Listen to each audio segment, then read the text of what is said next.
வணக்கம். மதுபானம் இந்த ஒரு வார்த்தைய கேட்டாலே சிலருக்கு கொண்டாட்டம் ஞாபகம் வரும், சிலருக்கு சர்ச்சை ஞாபகம் வரும். ரெண்டுமே உண்மைதான். முதல்ல நாம இந்த புத்தகத்தோட ஆசிரியர் ஜொஹானா ஹானி யாருன்னு தெரிஞ்சுக்கலாம். ஏன்னா ஒரு விஷயத்தை யாரு சொல்றாங்கங்கிறது ரொம்ப முக்கியம் இல்லையா? அதுதான் இந்த விஷயத்தோட கோணத்தையே தீர்மானிக்கும். ஜொஹானா ஹானி பாஸ்டனை சேர்ந்த ஒரு எழுத்தாளர் மற்றும் எடிட்டர். அவரோட ஸ்பெஷாலிட்டியே என்ன தெரியுமா? இளம் வயதினருக்கு, குறிப்பா மாணவர்களுக்கு அறிவியல் மாதிரி கடினமான விஷயங்களை கூட ரொம்ப எளிமையா புரிய வைக்கிறது தான். அதனாலதான் ஆல்கஹால் மாதிரி ஒரு சிக்கலான டாபிக்க கூட இந்த புத்தகத்துல ரொம்ப அழகா தெளிவா யார் படிச்சாலும் புரியுற மாதிரி விளக்கியிருக்காங்க. மது, அதாவது ஆல்கஹால், அது சம்பந்தமான விதிகள் என்ன, அது நம்ம உடம்புக்குள்ள போய் என்ன செய்யுது? ஜொஹானா ஹானியோட ஆல்கஹால் விதிகள் மற்றும் பொறுப்புகள் புத்தகத்திலிருந்து நம்ம தெரிஞ்சுக்க வேண்டிய எல்லா விஷயங்களையும் சுருக்கமா எளிமையா பார்க்க போறோம். மதுவை நாம உச்சக்கட்டங்களின் ஒரு பொருள்னு சொல்லலாம். ஒரு பக்கம் பாத்தீங்கன்னா அது நம்ம எல்லாரையும் ஒண்ணு சேர்க்குது, இன்னொரு பக்கம் அதே மதுதான் நம்மள பிரிக்குது. ஒரே பொருள் எப்படி இவ்ளோ நல்லதாவும் அதே நேரத்துல இவ்ளோ கெட்டதாவும் இருக்க முடியும்? வாங்க இதுக்குள்ள கொஞ்சம் ஆழமா போய் பார்ப்போம். இப்போ மதுவோட ரெண்டு முகங்களையும் பாருங்க. ஒரு பக்கம் கொண்டாட்டம், கலாச்சாரம், மத சடங்குகள்ல கூட அதுக்கு ஒரு முக்கியமான இடம் இருக்கு. ஆனா இன்னொரு பக்கம் சோகம், அடிமையாகிறது, விபத்துகள். ஆச்சரியம் என்னன்னா இந்த ரெண்டுமே ஒரே பொருளோட விளைவுகள் தான். நான் என் வாழ்க்கையில் நிறைய நல்லதும் செஞ்சிருக்கேன், கெட்டதும் செஞ்சிருக்கேன். ஆனா நான் செத்தாலும் அழிக்க முடியாத பாவம் என் நெத்தியில எழுதியிருக்கு. To answer your question, ரெண்டும் சேர்ந்தது தான் நான். I'm a hero and a villain. ஒரு விஷயம் எப்படி ஒரு கலாச்சாரத்தோட அஸ்திவாரமா இருந்துகிட்டே அதே கலாச்சாரத்தை அழிக்கிற ஒரு கருவியாவும் இருக்க முடியும்? வாங்க இந்த புதிருக்கு விடை கண்டுபிடிக்கலாம். சரி, மதுவோட இந்த இரட்டை தன்மைய சரி பண்ண அமெரிக்க வரலாற்றிலேயே எடுத்த ஒரு பெரிய ஆனா தீவிரமான முயற்சியை பத்தி இப்ப பாப்போம். அவங்க என்ன பண்ணாங்கன்னா அதை முழுசா தடை பண்ண பார்த்தாங்க. அதுதான் புரோஹிபிஷன் சொல்ற மது விலக்கு காலம். அமெரிக்காவோட மது விலக்குங்கிறது ஒரு பெரிய சமூக பரிசோதனை. 1893ல ஒரு இயக்கமா ஆரம்பிச்சு 1919ல சட்டமாச்சு. நோக்கம் நல்லதுதான், சந்தேகமே இல்ல. ஆனா விளைவு என்னாச்சு? நாடு ஃபுல்லா கள்ளசாராயம், ரகசிய பார்கள், அல்கபோன் மாதிரி பெரிய பெரிய மாஃபியா தலைவர்கள் உருவானாங்க. வெறும் 14 வருஷத்துல இந்த முயற்சி ஒரு பெரிய தோல்வின்னு தெரிஞ்சிடுச்சு. அப்புறம் 1933ல மதுவிலக்க நீக்கிட்டாங்க. சோ முக்கியமான விஷயம் என்னன்னா, அந்த எக்ஸ்பெரிமெண்ட் தோத்து போச்சு, மதுவிலக்கு முடிஞ்சிடுச்சு. அந்த மதுவிலக்கு ஒரு வரலாற்று நிகழ்வு. ஆனா மதுவை எப்படி கட்டுப்படுத்துறதுங்கிற விவாதம் இன்னைக்கும் தொடர்ந்து நடந்துட்டு தான் இருக்கு. இன்னைக்கு அந்த விவாதத்தோட மையப்புள்ளியா இருக்கிறது அமெரிக்காவோட ரொம்ப முக்கியமான ஒரு சர்ச்சை. அதாவது குடிக்கிறதுக்கான சட்டப்பூர்வ வயது 21 இருக்கணுமா வேண்டாமாங்கிறது தான். இந்த விவாதத்துல பாத்தீங்கன்னா ரெண்டு பக்கமும் ரொம்ப வலுவான வாதங்கள் இருக்கு. ஒரு பக்கம் இந்த 21 வயசுங்கிற கட்டுப்பாடு ஆயிரக்கணக்கான உயிர்களை முக்கியமா ரோடு ஆக்சிடென்ட்ல இருந்து காப்பாத்திருக்குன்னு ஆதரவாளர்கள் சொல்றாங்க.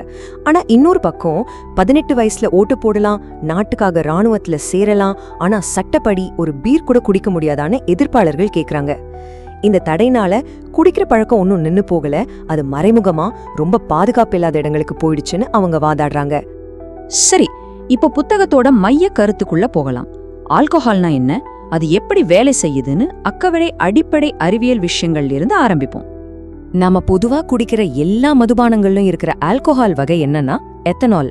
இது எப்படி உருவாகுதுன்னா ஃபெர்மெண்டேஷன், அதாவது நொதித்தல்ங்கிற ஒரு செயல்முறை மூலமா. இன்னும் சிம்பிளா சொல்லணும்னா ஈஸ்ட்ங்கிற நுண்ணுயிரி சர்க்கரையை சாப்பிட்டு அதை ஆல்கஹாலா மாத்துது. பீர், வைன் எல்லாமே இப்படிதான் உருவாகுது. முதல்ல நாம தெளிவா புரிஞ்சுக்க வேண்டியது, குடி நோய் அதாவது ஆல்கஹாலிசம்ங்கிறது வெறும் ஒரு கெட்ட பழக்கம் இல்ல, அது ஒரு நோய். ஒருத்தரோட கண்ட்ரோலையும் மீறி அவங்கள குடிக்க வைக்கிற ஒரு நிலை. குடி நோய்க்கும் மதுவை தப்பா பயன்படுத்துறதுக்கும் ஒரு முக்கியமான வித்தியாசம் இருக்கு. குடி நோய்ங்கிறது உடம்பு அதுக்கு அடிமையாயிடுற ஒரு நிலை. ஆனா மதுவை தப்பா பயன்படுத்துறதுங்கிறது ஒரு பழக்கம், அதை மாத்திக்க முடியும். ஆனா அந்த பழக்கம் நீடிச்சா அது குடி நோய்க்கு வழிவகுத்துடும். நம்ம உடம்புக்குள்ள ஆல்கஹால் போனதும் ஒரு சின்ன பயணம் மேற்கொள்ளுது. முதல்ல வயித்துக்கு போகுது, அப்புறம் சிறுகுடல் வழியா ரத்தத்துல வேகமா கலக்குது.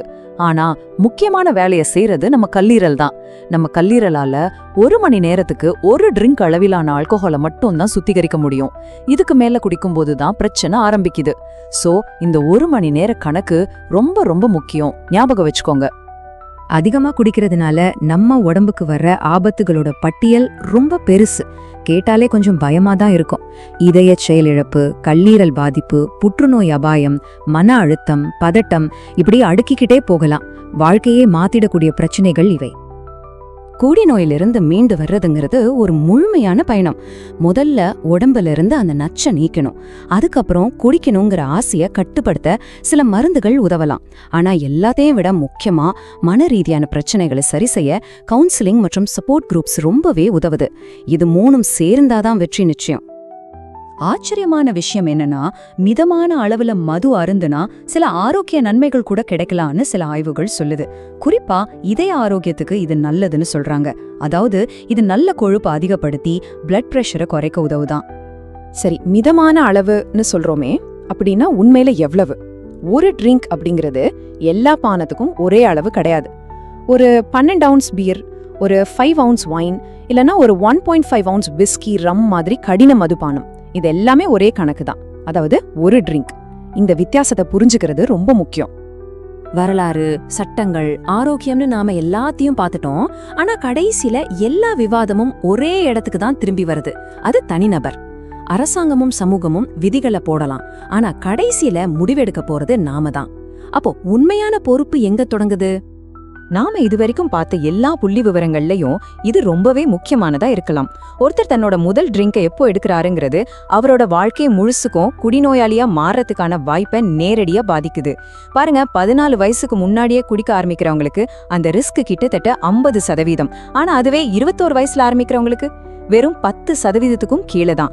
இந்த எண்கள் சும்மா நம்பர்ஸ் இல்ல, அது ஒரு பெரிய கதையே சொல்லுது இல்லையா?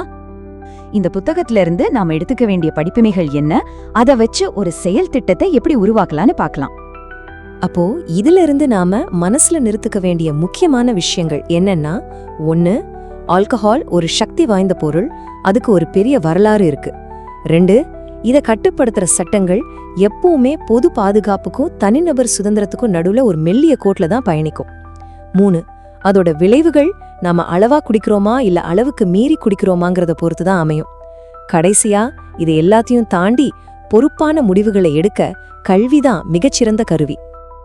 இதோ பொறுப்பான முடிவுகளை எடுக்க ஒரு சிம்பிளான 4 ஸ்டெப் பிளான். ஸ்டெப் 1, உங்களை நீங்களே தயார்படுத்திக்கோங்க. விளைவுகள், சட்டங்கள், உங்க குடும்ப வரலாறுன்னு எல்லாத்தையும் தெரிஞ்சுக்கோங்க. ஸ்டெப் 2, ஒரு பிளான் போடுங்க. குடிக்கிறத முடிவு பண்ணா ஆரம்பிக்கிறதுக்கு முன்னாடியே உங்க எல்லைய நிர்ணயிச்சுக்கோங்க. ஸ்டெப் 3, பாதுகாப்பை உறுதிப்படுத்துங்க. வீட்டுக்கு எப்படி பாதுகாப்பா திரும்ப போறோம்னு முன்னாடியே ஏற்பாடு செஞ்சுக்கோங்க. ஸ்டெப் 4, உங்க முடிவுகள்ல உறுதியா இருங்க. அப்போ நாம கத்துக்கிட்ட 3 முக்கியமான விஷயங்கள் என்ன? 1, சமூகம் பல நூற்றாண்டுகளாவே மதுவோட போராடிட்டு தான் இருக்கு. 2, பாதுகாப்புக்கும் சுதந்திரத்துக்கும் இடையேயான இந்த விவாதம் இன்னும் முடியல. 3, தனிப்பட்ட மட்டத்துல நாம ஒவ்வொருத்தரும் மிதமான நன்மைக்கும் பேரபாயத்துக்கும் நடுவுல ஒரு தேர்வு எடுக்கணும். நாம பார்த்த மாதிரி மதுபான சம்பந்தப்பட்ட உண்மைகள் ரொம்பவே சிக்கலானவை. ஒரு பக்கம் கலாச்சாரம், கொண்டாட்டனும் இருக்கு, இன்னொரு பக்கம் ஆபத்து, நோயினும் இருக்கு. இதுல சரியான வழியை தேர்ந்தெடுக்கிறது எப்படி? பொறுப்பு தனிப்பட்ட மனுஷங்க கிட்டயா, சமூகத்துக்கிட்டயா, இல்ல அரசாங்கத்துக்கிட்டயா? அது நாட்டுக்கும் வீட்டுக்கும் உயிருக்கு கேடு.